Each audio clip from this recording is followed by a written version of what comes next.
Hello and welcome to Politics Extra, a production of Progressive Impact Organization for Community Development, PRIMORG. My name is Okiria Agbosuremi and welcome to this maiden edition of the program on KISS FM as 99.9 FM Abuja. The Progressive Impact Organization for Community Development, PRIMORG, it was registered in Nigeria to join in the efforts to mobilize Nigerians to a very high level of patriotic consciousness towards nation building. Our mandate is to campaign for inclusiveness, accountability, and transparency in order to enthrone and sustain good governance in Nigeria. Our goal is to make the people count, leaving no one behind. On the program, on Tuesdays and Thursdays, at 5 p.m., we will be trading in facts and provide Nigerians the opportunity to air their views. We will assist in creating the much-needed awareness for citizens' rights to demand for accountability and good governance in Nigeria. In line with the provisions of the Constitution of the Federal Republic of Nigeria, we will hold the government accountable to the people. We will, as a matter of responsibility, provide government and agencies the opportunity to explain government policies and programs. And we will also provide civil society groups and the international development organizations and agencies a voice to ventilate their development researches, projects, and findings in order to improve on the impact levels of their efforts. We will promote Nigerian unity and avoid religious, ethnic, and regional sentiments that can pull the nation apart in whatever form.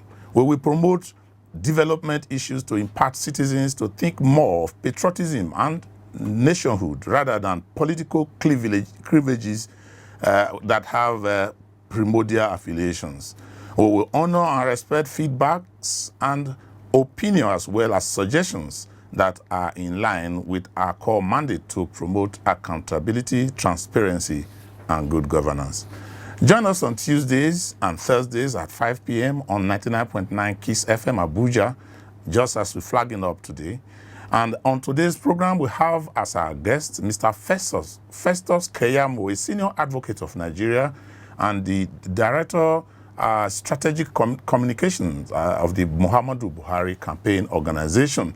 Thank you very much for speaking with us. Let me first of all say that it's been a rough one for the entire nation, going through a process again after nearly 4 years in elections. How has it been?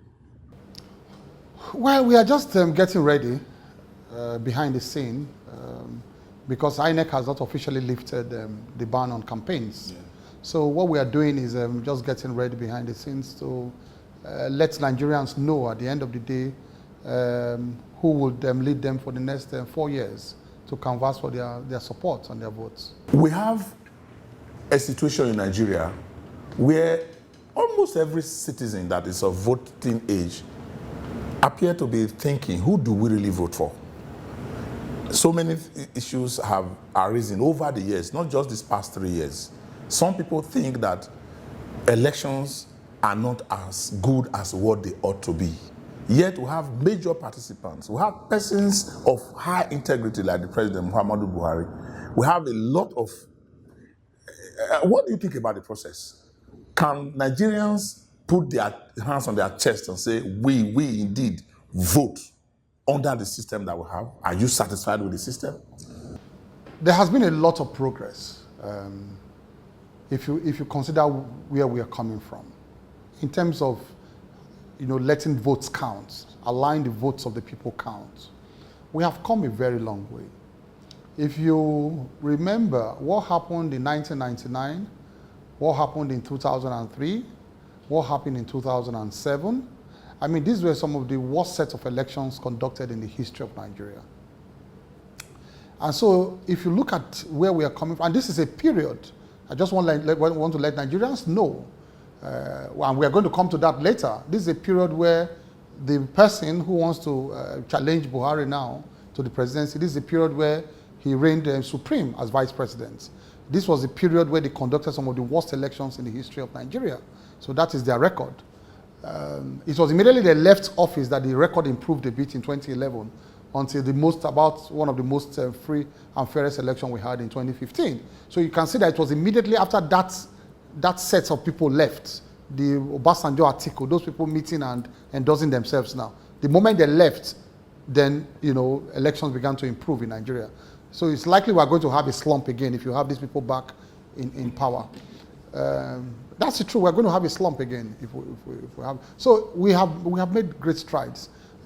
You remember at a point, I'll cite some examples to you. In 2007 election, for instance, somebody in a state that had a total registered voters of 1,090,000 voters. When the person was returned, the person scored 1,900,000 votes.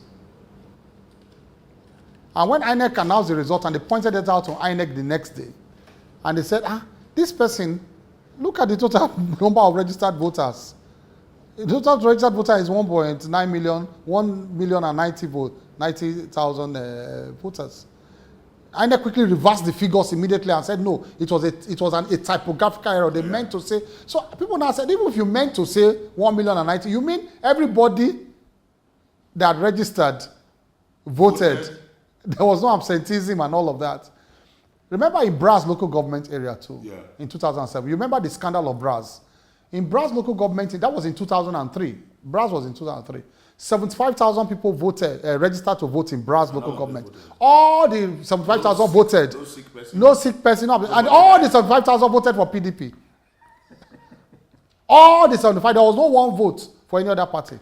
Bras. So go and check the records. You think we are making progress? We've made great progress. And that is why you can see that the challenger to President Buhari, Vice President Atiku Abubakar, he boasted. He said he regrets leaving Lagos for Tinubu in 2003. That because Tinubu was a friend, he left Lagos, but he regrets should have taken Lagos from him.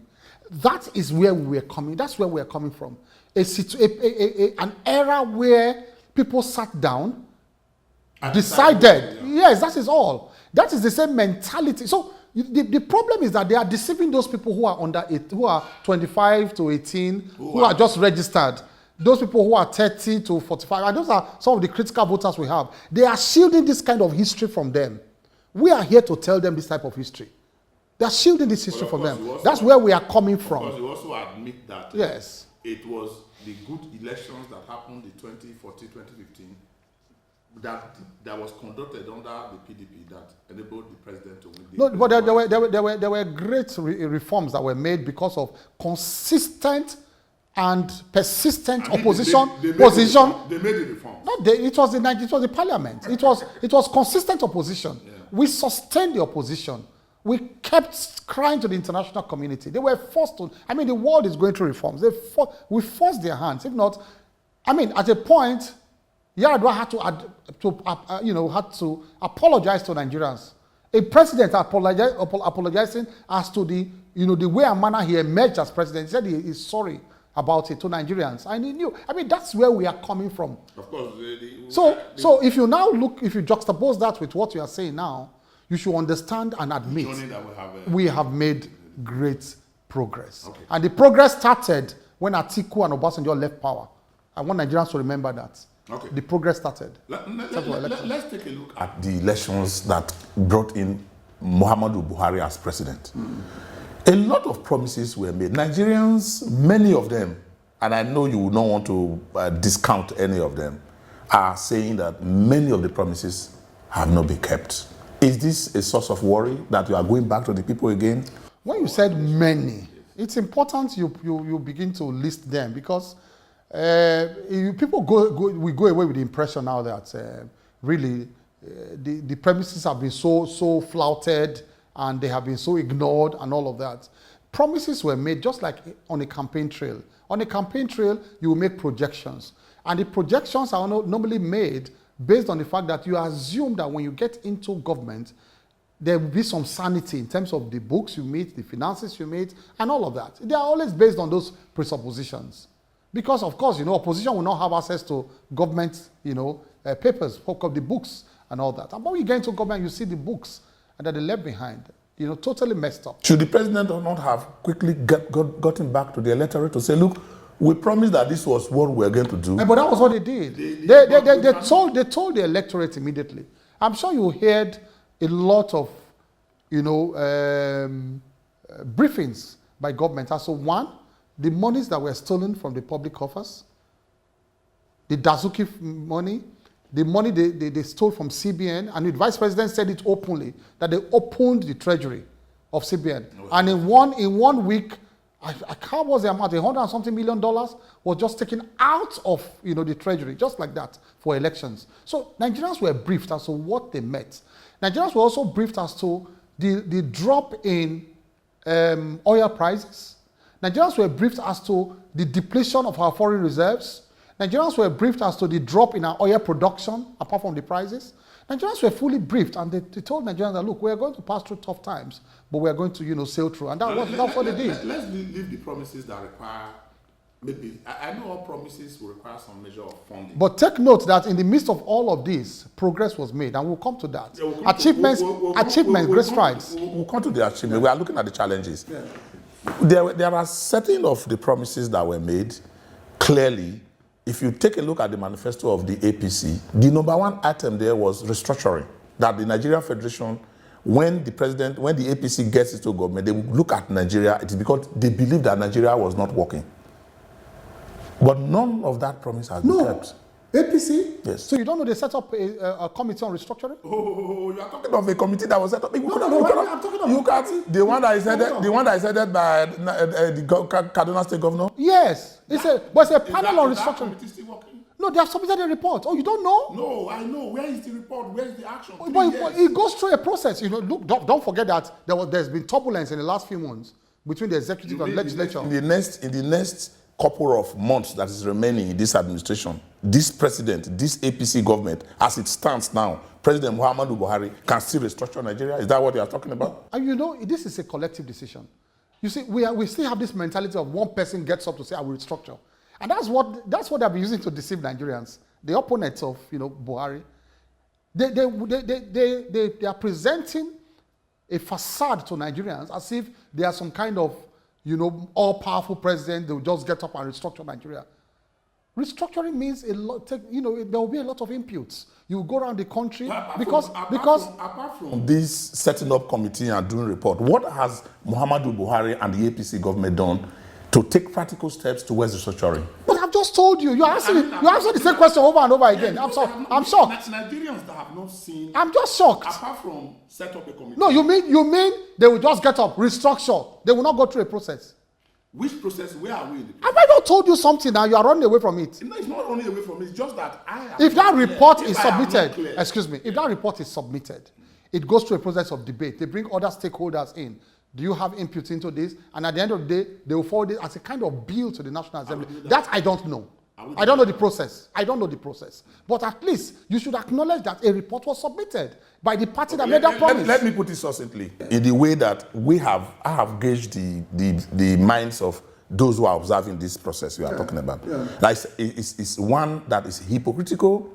It is one that is not leading anywhere. It's a road that is not leading anywhere. And there are certain practical steps that ought to have been taken by now, where the president, like you rightly said, the committee should have been working. There should have been dialogue all over. There should have been either a conference, whatever, to say, look, this is what we want to do.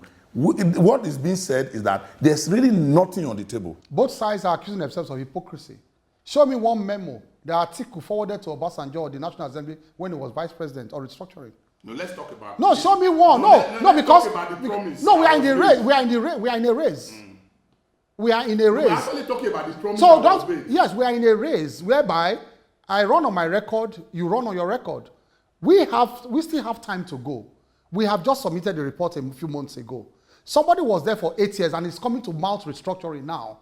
The person as vice president in pole position, head of executive. Show me one.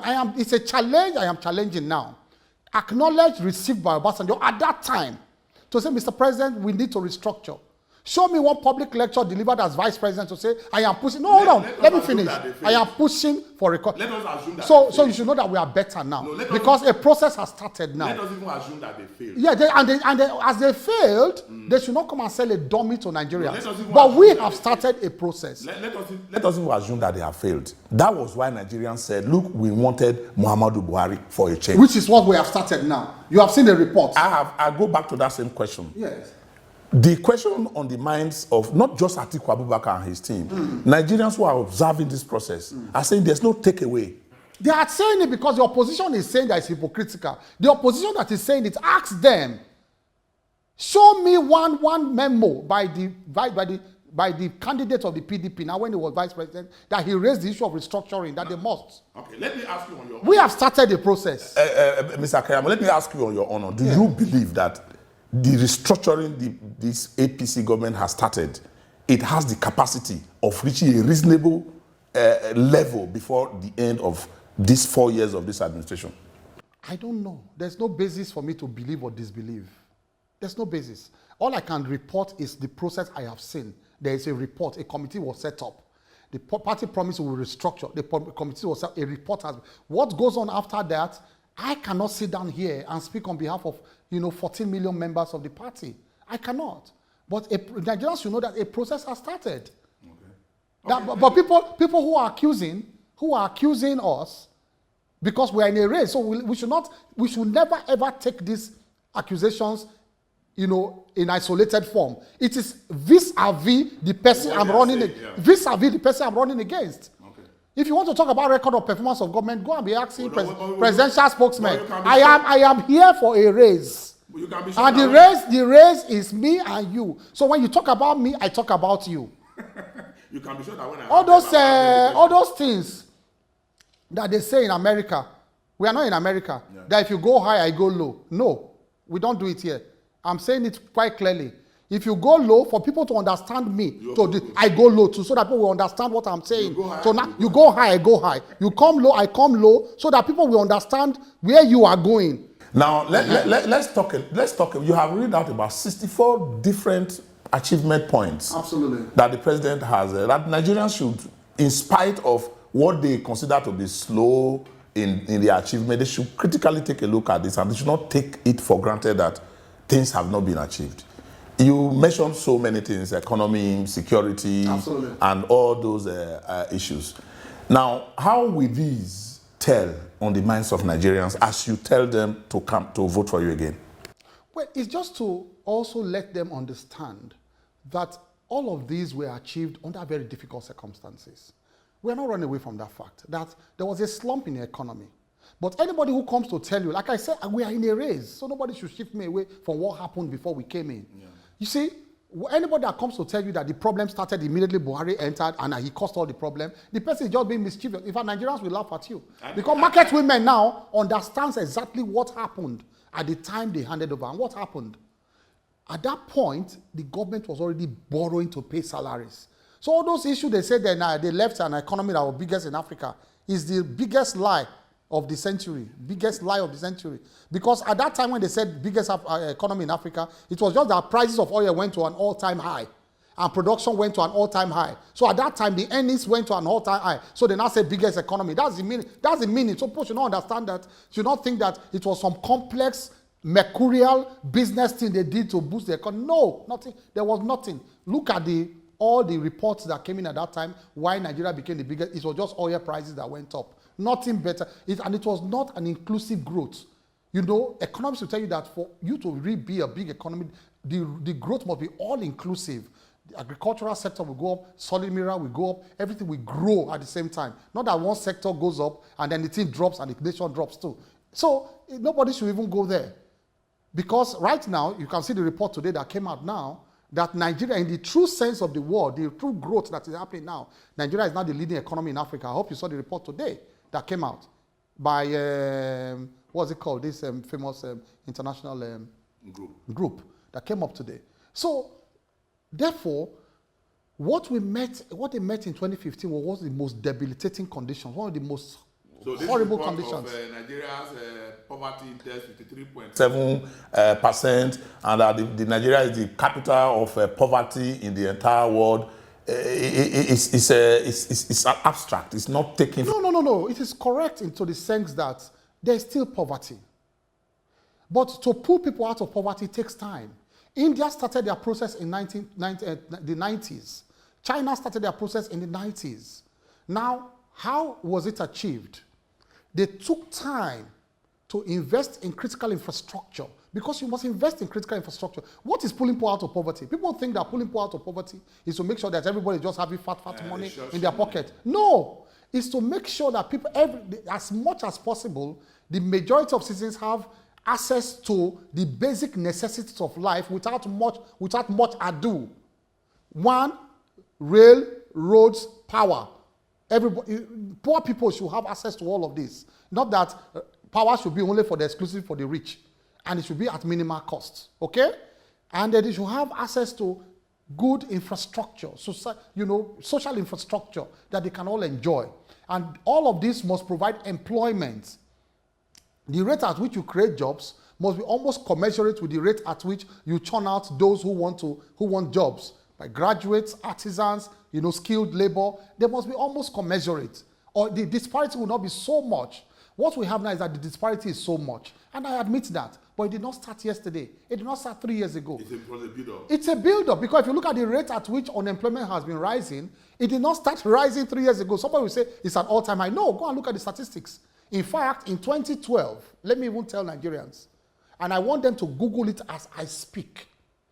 In 2012, World Bank report, World Bank said Nigeria, you had 100 million people living in extreme poverty, not poverty, extreme. Just like the World Poverty Clock has described us now. The World Poverty Clock only started recently with Melinda Gates and Bill Gates, okay? But guess what?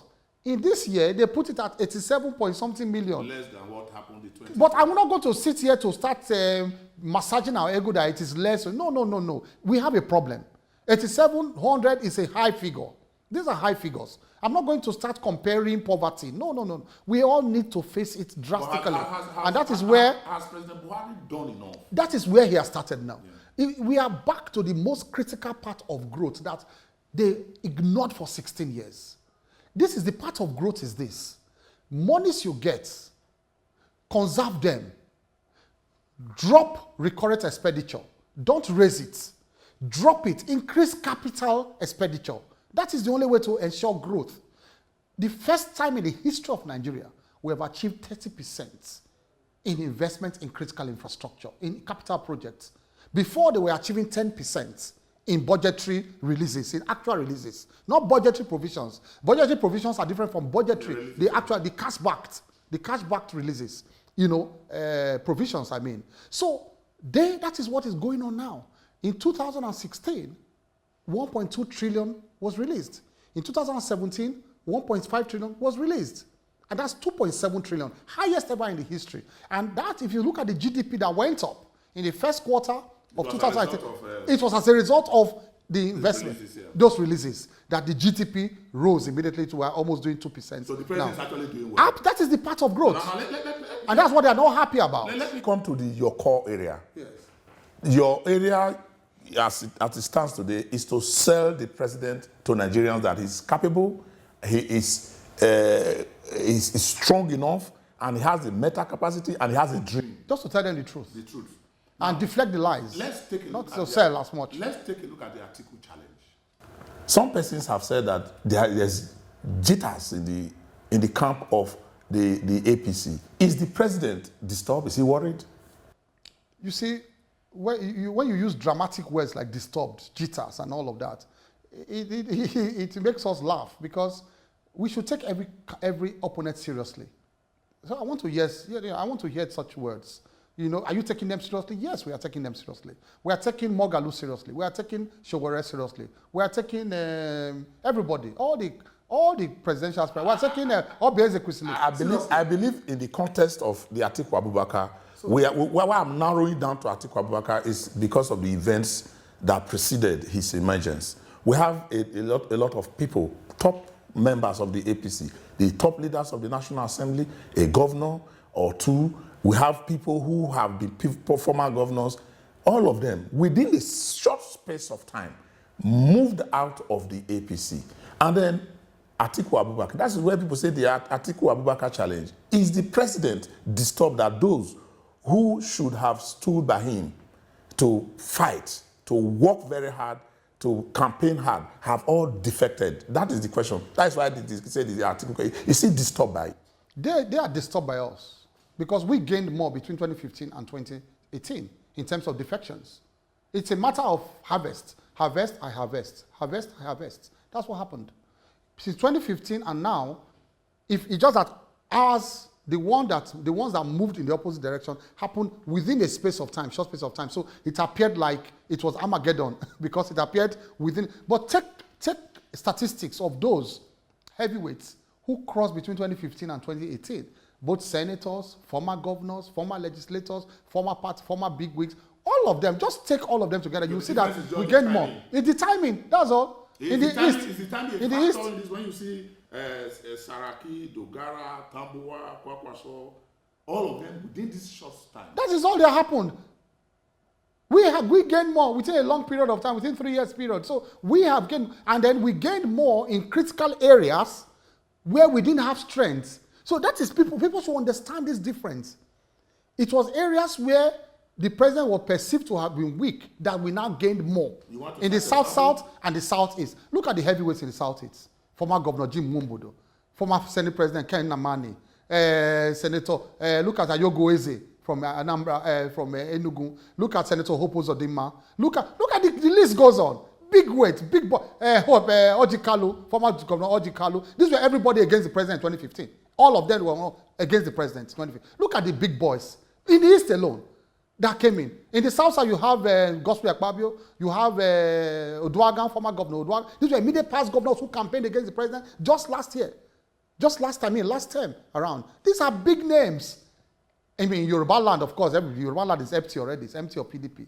Everybody left to other parties. Some may not come, some didn't even come to APC. Some left to ADC, left to this, left to all that. Labour, Mimiko is Labour. Akala is somewhere, this thing, left PDP. Aladoja is gone. Obanikoro is with us. Everybody left. Bishore left. PDP has collapsed in the Southwest. PDP has collapsed totally in the Southwest. So where do they want to pass? Then you now say we are shaking. They are the ones shaking. So when you have the National Assembly under the control of the opposition party, and you have the two principal officers leaving to go pick up forms in these political parties, you have persons who were ready to take the bullet, like Dino Melaye. I mean, everybody would say he was notorious for campaigning, viciously and vigorously. You have this kind of people within this short space of time. Maybe that's why people think that there should be. You're asking the question over and over again. I've told you before. Okay. I've just told you that it means nothing. No, nobody's worried. Nobody worried. You harvest, I harvest. That's what happened. It's a season of harvest that happened. It's just a season of harvest. It's nothing more than that. And we gain more in the harvest. There are other areas that you take my yam, I take your cocoyam. I hope the cocoyam and the yam have the same value. No, I mean, the cocoyam is better at times. Now, there's another area that I want us to talk about, and that is what many perceive as the slow attitude of Mr. President to address obviously bad situations.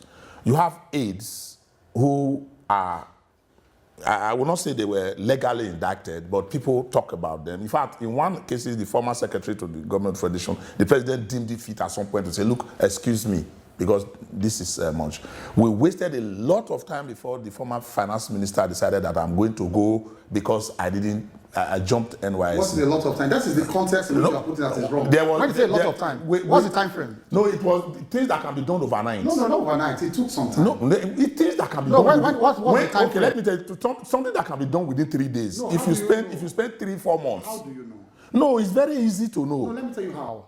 Let me tell you how investigations go that you don't know at times. People are ignorant. I now say, look, listen, I'll give you an example, a scenario.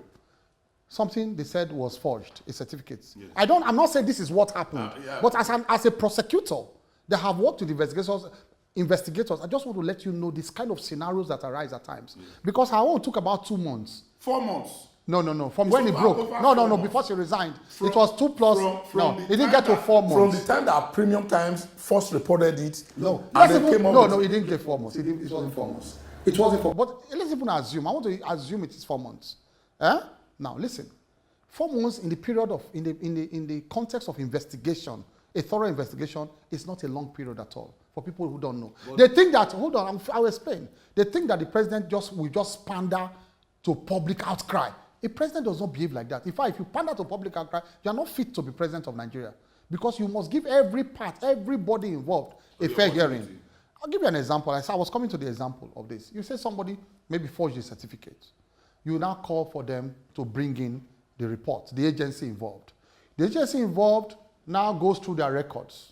Maybe do they have 1 registry? I don't know. Do they have 2 registries? I don't know. They churn out millions, and they have millions of this. And something must be tucked in somewhere.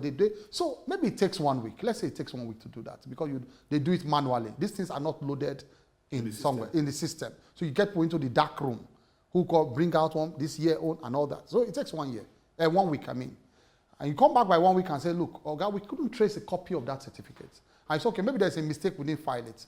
Can we look for those who were in office at that time to see whether there was circumstance? Some of them are retired. Some of them are. I'm just giving an example. Yeah. And you now say, it happens to us in the EFCC at times when we want to trace people to give evidence for us. And they say, where is this man now? Is it the man who was in that place before he's retired? Because you want to be fair to say that I didn't see the person fault. No, there may be a genuine explanation. It takes you 3 weeks, 4 weeks to try and trace the person, whether the person is in Kaduna now, retired in Sokoto, retired somewhere. You trace his address and all that. You call the person, bring him into Abuja to give evidence, to write a statement and all that. You have to raise money for buy is fitted, raise evidence. It takes 2-3 weeks. A month is gone. The public is crying, is shouting. The president is waiting for his report. It happens like that. The person comes and says, no, during our time, this man was not signing like this. I don't think I do not think this thing is genuine and all that. You call in the finance minister. The finance minister tells you at that point that, look, somebody gave it to me. I can't even remember the name of the person, but I think it's somebody that is John. He used to say somewhere in Abeokuta at that time, no, but can you trace him? They want to know where that person got it from. That person you said, go and procure it for me. It takes 2-3 weeks to trace the person. You are trying to trace the person. 2 months have gone. Okay. Let us. I'm giving you a practical example. Let me even agree with you that we need time to do this. But a case like Shitu, the current minister with the government, by himself, he has said that he thought you didn't need any investigation. I did not do any youth service. I actually thought being elected into the state assembly at that time was okay, suffice for youth service, and we still keep this man as minister. But there's no case of forgery here. No, we are not talking about forgery. He trampled. I'm not going to defend Shitu. Hold on. I'm not going to defend Shitu. No, I'm saying that he trampled. No. Do you know? Let me tell you this. You may decide on your own. Do you know that if you don't want to go into public service, yes. If you want to do private business, yes. You can decide not to serve. So people should understand that. People should understand that in public now, that it is not an automatic crime not to serve.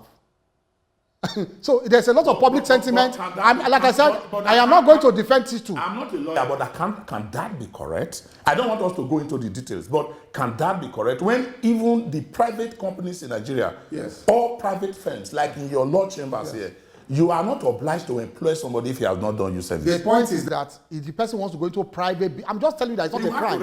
I'm just telling you that it's not a crime. He has to register a company. No, he doesn't have to. I can be selling things. People should first understand that it's not a crime. In any case, that is not even the situation with yes. This man went into public service. Good. Yeah. So the point is that you don't know what the process that is going on now. For instance, Shitu is the same position as the finance minister. The same position. The president can sacrifice anybody. That's the point I'm making.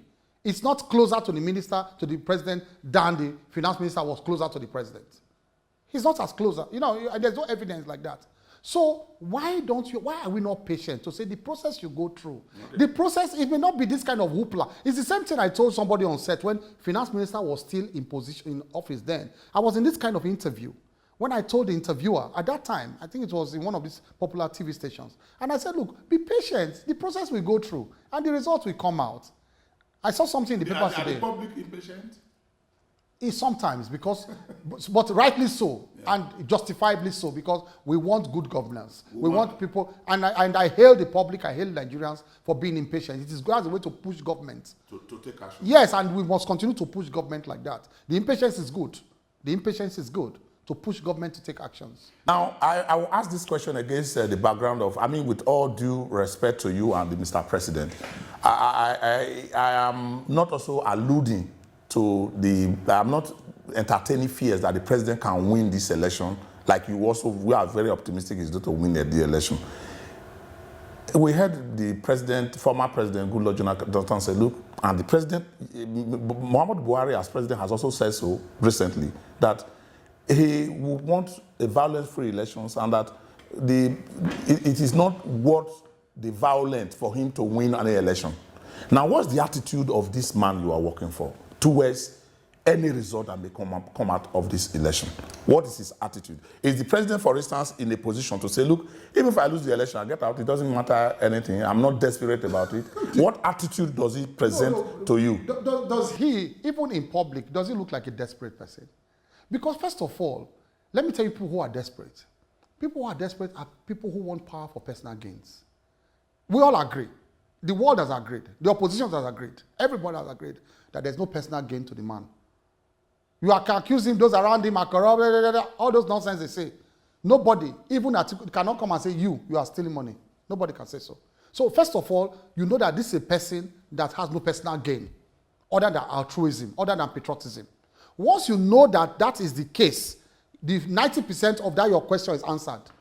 Because it doesn't have any reason to be desperate. No reason, no personal gain. He will take a walk. In fact, at times, in our war room, war room in quote, we tell ourselves, look, let us work hard though, because this man is not in panic mode. Let us work hard. That's on the lighter side. Yeah. So we tell ourselves, let's work hard though. This man is not in panic mode though. He will just go and sit down in Dara. Every weekend he will drive to Kaduna to see his old friends and go to Kaduna. That we are still young men who want our future. We know that we need him for our future. We need him more than he needs us. That's what we tell ourselves in the war room. Because he's here to repair our future. By this time in 2014, somebody has gone into panic mode. You saw TAN everywhere. Hey, the billions coming from NMPs, all kinds of sources to fund all kinds of things at that time. This man is calm. He wants the electorate to decide. He doesn't want to go into panic mode. And so panic mode is the first sign of desperation. He's not desperate. He doesn't look desperate to anybody. Let's get back to the main opposition to President Muhammadu Buhari, Atiku Abubakar. He's a man who has tested office as vice president. Today, he's the rallying point of the opposition party. He's a man who knows APC very well because he was part of you. He has been there just as much as he has been in PDP. He's not a man anybody will assume that you will say it's a pushover. Is this a picture that is clear to the campaign organization of President Muhammadu Buhari? Well, I said it earlier, that we take everybody seriously. He's just one of the others we take very seriously, all the other presidential aspirants. Why do you take but let me tell you this, like all others, I say everybody is very serious. Because it's an opponent is an opponent. We have seen situations before where in the FA Cup, where all the strata of football teams play themselves, all the strata of the league. You see a third-rate team, third tier will come and beat Man United or Arsenal in the FA Cup. It happens. So if you don't take your opponent seriously, you are in for a surprise. Do you take Abubakar exceptionally seriously? As we take every other person exceptionally seriously. So, but the point we must tell Nigerians, and we want to let Nigerians be aware of this trick they want to play on Nigerians, to present Atiku Abubakar as one suave businessman who will just come to Nigeria and everybody will begin to see jobs will be opening everywhere, Naira will be on the road, dollar you'll be picking. That is the kind of trick they want to play to conjure up in the minds of people. It will not work. It will not work because he must run on his record as a public officer. He cannot come and shield that side and say, I'm a successful businessman, I create jobs. No, we don't want to know about that. That is nebulous. Don't compare yourself to Donald Trump, who was purely private businessman up to the point he became president. Because they are saying Donald Trump, Donald Trump. No, never. You have a record as vice president. Run on that record. Assess that record. Under your record, what jobs did you create? That's the question Nigerians will ask him. Under your record, Nitel folded up, Nigeria Airways folded up, all the public institutions became moribund. They put you in charge of some of them, privatization, they ended up in disaster. You remember the Pentascope scandal at that time, the Nitel sales scandal, everything was scandal under him at that point. They had to cancel almost all the concessions they gave because they found out that some of the companies that came to buy these public institutions, they were just fake addresses in Germany, fake addresses in Italy, and all of that. So that is the kind of process he supervised. Run on that record. Run on that record. Don't tell me about nebulous records of private companies that we all have no access to. We don't want to hear that. So nobody. And then the person who employed you at that time, who was your boss, who employed you to work, has marked your script as a public officer, and you scored 0 over 100. Read my watch under Obasanjo. Read it. So there is no other verdict again. Of course, Obasanjo. Your examiner, the person who set the exam for you, has marked your script. There's nothing you can tell Nigerians again. If a man ran his private enterprises, even before he became president or during vice president or in the course of becoming president, he has staff strength of over 50,000 people. I'm coming. If he ran an office, if ran private businesses that he has on record, over 50,000 employees around Nigeria, and is contesting with a president who in his entire lifetime has not done any known business apart from the little farm that he does in Daura, does it not show to you that we have people, we have ideas in one man who can organize businesses, pay salaries, and run successful business, and another man who has not done any business? I want Nigerians to know what is going on now, and they should please listen to what I want to say. The PDP is mocking Buhari. This is a matter of derision for him that a public officer never took money out to establish private businesses. They are mocking honesty. They are mocking integrity. Because the only thing that is allowed for a public officer by the Code of Conduct of Public Officer is farming, which is keeping cows, agriculture and all. That's the only thing allowed. And for somebody who has been a public officer all his life, that is what he's taught to keep to the Code of Conduct. You have another man who breached his Code of Conduct, got money from all kinds of sources, established businesses when he was in office. Intel was established when he bought shares when he was a customs officer. He bought shares in Intels. You are now telling me, Nigerians are now being told that we should laugh at the person who kept the law. They are deriding him. Nigerians should understand what is going on. This is what is going on. They are saying that Buhari had no chance as head of state, governor of old northern eastern Nigeria. Because he did. No, hold on. As president, as head of PDTF. PDTF was one of the biggest portfolios. Yeah, PTF, yeah. No, Petroleum Development Trust. Trust of PTTF, Yeah, PDTF. It was one of the biggest portfolios at that time, because you don't forget that it was all the monies they were making from oil. There was a petrol. A special fund that was even as big as the federal government. He was in charge of it. They are now laughing at him. That the man never took money out, as if it's not easy to take money out and go and do university. Take money out of public funds and go and. They are laughing at him. Nigerians should please judge for themselves who should lead them between these two people, these two sets of people. One who breached Code of Conduct consistently to establish as public officer. All his life he has been public officer. All his life. Let me tell you something. He bought his house at Potomac in the Maryland for $1,750,000. 1.1 million in 2000, in the year 2000. And that was virtually a year when he came to office as vice president. So one of the first things he did as vice president was to go and buy a mansion in the US. Have you seen that with Oshibajo now? And he sold that house this year for $1,700,000. Google it, everybody it's on the net. Because property search is on the net. So search it, it's there for everybody to see. The house in Potomac, owned by him. Is that an astute businessman that bought a house And after 18 years, you now sell at a loss. Are you discounting? You sell at a loss, and you are telling us you're an acute businessman. You now sell at a loss after 18 years. Do you also want Nigerians to discount the possibility, or even the facts, I would dare say, that Atiku Abubakar has always been a businessman? No. The point is that you cannot run on that record.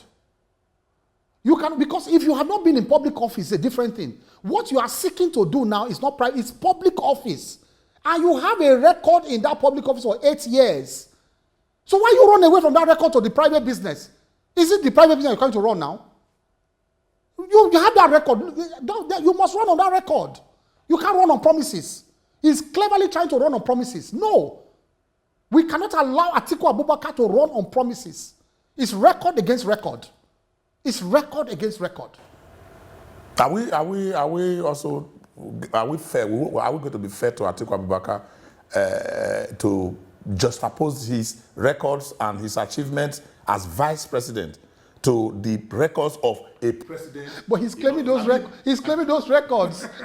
He finds himself in a very funny, crooked position. He's claiming those records. He tells you that when we were in office, that's what he says all the time. So he's the one that put himself in that. Yes, in that hole. He dug the hole, put himself inside. We can't allow him to climb out of the hole. He has to remain in that hole until the elections are over. Do you think Nigerians will do the comparison the way you are doing it now? But I'm telling them now.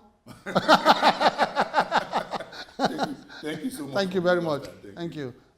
The program will return definitely by Thursday, 5 p.m. And we'll have, like we promised, somebody from the PDP will be sharing with us the ideas why Atiku Abubakar is the candidate to be voted for. They will tell us, just as Festus Keyamo has told us, that what is being bandied and thrown about are not good enough to take Buhari out of the minds of Nigerians. My name is Okiria Agbonso-Remi, and I want to appreciate you for staying tuned to us today. Join us again on Thursday, 5 p.m. for another episode of Politics Extra.